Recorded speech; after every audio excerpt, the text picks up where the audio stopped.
Nuove adesioni per la Democrazia Cristiana in provincia di Agrigento, nei comuni di Cammarata e San Giovanni Gemini, un operatore politico, 2 consiglieri comunali e 2 amministratori aderiscono al progetto di Tottocuffaro ed entrano a far parte della famiglia della Democrazia Cristiana.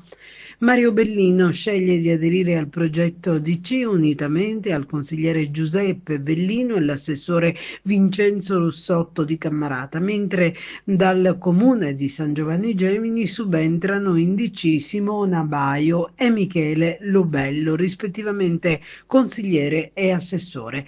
A ciascuno di loro giunge il benvenuto del segretario nazionale Totò Cuffaro, del capogruppo della Democrazia Cristiana Lars Carmelo Pace e del segretario provinciale Antonietta Vita. Per Tottocuffaro queste nuove adesioni confermano la bontà, la credibilità e la lungimiranza della proposta politica della Democrazia Cristiana. Dice che in provincia di Agrigento, così come in tutta la Sicilia, continua a registrare nuovi consensi e crescere con entusiasmo, conclude.